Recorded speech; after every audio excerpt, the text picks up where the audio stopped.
Welcome back to my channel. ఈరోజు నేను మీకు ఎన్నో ఆరోగ్య ప్రయోజనాలు ఉన్నటువంటి మునక్కాయ తోటి రసం చేసి చూపించబోతున్నాను. మామూలుగా మునక్కాయ తోటి కర్రీస్ అండ్ సాంబార్ రెగ్యులర్గా చేసుకుంటూనే ఉంటాం కదా, కానీ ఒకసారి ఇలా మునక్కాయ తోటి రసం ట్రై చేయండి. చాలా చాలా బాగుంటాయి. వేడివేడి అన్నంతో కలుపుకొని తింటుంటే ఇంకా 4 ముద్దలు ఎక్స్ట్రానే తింటారనమాట. అంత కమ్మగా, అంత టేస్టీగా అండ్ అంత హెల్దీగా కూడా ఉంటాయి. సో ఇంకెందుకు ఆలస్యం, ప్రాసెస్ ఏంటో చూసేద్దాం. ఫస్ట్ ములక్కాయలు 3 ములక్కాయలు కట్ చేసుకుంటున్నాను నేను. అవి మంచిగా వాష్ చేసుకొని ఇలా పీల్ తీసుకొని కుక్కర్లో వేసుకుంటున్నాను. నెక్స్ట్ వచ్చేసి కందిపప్పు 3 టేబుల్ స్పూన్స్ మంచిగా వాష్ చేసుకొని 3 టేబుల్ స్పూన్స్ ఆఫ్ కందిపప్పు కూడా కుక్కర్లో వేసేసుకుంటున్నాను. ఇప్పుడు పెద్ద సైజ్ టమాటాస్ ఇలా మీకు చూపిస్తున్నాను కదా, అలా 4 పక్కల కట్ చేసేసుకొని అవి కూడా వేసేసుకుంటున్నాను. నేను ఇలాగా 2 టమాటాలు వేసుకుంటున్నాను పెద్దవి. తర్వాత కొంచెం ఒక 1/2 టేబుల్ స్పూన్ పసుపు వేసుకొని ముక్కలు మునిగే వరకు వాటర్ పోసుకొని కుక్కర్ మూత పెట్టేసుకొని విజిల్ పెట్టేసి ఆల్మోస్ట్ ఒక 6 విజిల్స్ వచ్చే వరకు కుక్కర్ పెట్టేసుకోవాలి పొయ్యి మీద. ఇప్పుడు అవి ఉడికే లోపు మనం చిన్న లెమన్ సైజ్ అంత చింతపండు నానబెట్టేసుకుంటున్నాం వాటర్లో. నెక్స్ట్ వచ్చేసి రసం పౌడర్ చేసుకున్నాం. 1/2 టేబుల్ స్పూన్ మెంతులు అండ్ ఒక ఫుల్ టేబుల్ స్పూన్ ఆఫ్ జీలకర్ర అండ్ 1/2 టేబుల్ స్పూన్ ఆఫ్ ధనియాలు అండ్ 1/2 టేబుల్ స్పూన్ ఆఫ్ మిరియాలు అండ్ వెల్లుల్లి ఇవన్నీ మిక్సర్ గ్రైండర్లో వేసుకొని మంచిగా ఇలా పౌడర్ లాగా కోర్స్గా బ్లెండ్ చేసుకోవాలి.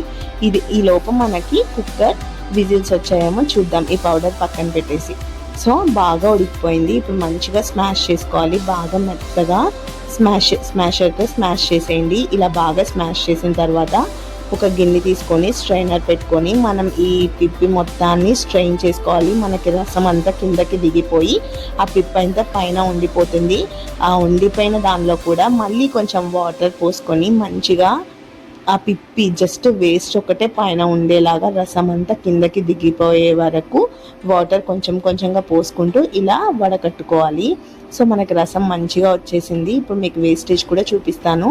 నాకు ఇదిగో ఇంత పిప్పి వచ్చింది అనమాట. ఇది వేస్ట్. ఇంకా ఈ రసాన్ని మనం యూజ్ చేసుకోవాలి. ఈ రసంలోనే చింతపండు ఆల్రెడీ నానబెట్టుకున్నాం కదా, ఆ పులుపు కూడా కొంచెం యాడ్ చేస్తున్నాను.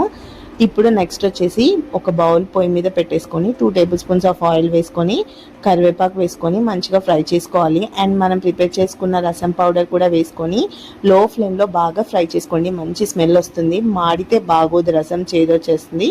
మాడకుండా బాగా వేగిన తర్వాత మనం ప్రిపేర్ చేసుకున్న రసం వేసేసుకోవాలి. అది 1 నిమిషం కాగిన తర్వాత కొత్తిమీర కూడా సన్నగా చాప్ చేసి వేసుకోండి. ఇలా ఫస్టే వేసుకోవడం వల్ల ఆ ఫ్లేవర్స్ అన్నీ రసంలో దిగి చాలా టేస్ట్ బాగుంటుంది. ఇలా ఇప్పుడు అడ్జస్ట్ చేసుకోండి. ఉప్పు కారం అన్నీ కరెక్ట్గా ఉన్నాయో లేదో. మీకు ఉప్పు కావాలంటే వేసుకోండి. ఏదైనా కొంచెం పులుపు అలా ఎక్కువ అయితే కనుక కొంచెం వాటర్ పోసుకొని ఈ టైంలోనే అడ్జస్ట్ చేసుకోవచ్చు. చక్కగా ఇలా ఒక పొంగి ఇలా 1 నిమిషం మరిగితే సరిపోతుంది అనమాట. ఇలా బాగా మరిగిపోయిన తర్వాత స్టవ్ ఆఫ్ చేసి సర్వ్ చేసుకోవడమే. చూసారు కదా, ఎంతో simple and tasty and healthy కూడా ఈ మునక్కాయ రసం. మనం రెగ్యులర్గా చేసుకునే రసం లాగే ఈ రసం కూడా చాలా కమ్మగా, చాలా రుచిగా ఉంటాయి. మీరు కూడా ఒకసారి ఇలా మునక్కాయతో కర్రీస్ అండ్ సాంబార్ కాకుండా ఒకసారి ఇలా రసం ట్రై చేయండి. మీ అందరికీ కూడా చాలా బాగా నచ్చుతుంది. ఈ వీడియో కనుక మీకు నచ్చినట్లయితే మన ఛానల్ని లైక్ చేయండి, షేర్ చేయండి అండ్ మీకు ఎలా వచ్చిందో కమెంట్ చేయండి. అండ్ మన ఛానల్ని సబ్స్క్రైబ్ చేసుకోండి. అండ్ సబ్స్క్రైబ్ చేసుకొని పక్కనే ఉన్న బెల్ ఐకాన్ని కూడా క్లిక్ చేయండి. మనం వీడియో పెట్టగానే మీరు చూసేయచ్చు అనమాట. ఇంకెందుకు ఆలస్యం, ఖచ్చితంగా మీరు కూడా ఒకసారి ఈ రసంని ట్రై చేయండి. Thank you so much for watching this video guys. Bye.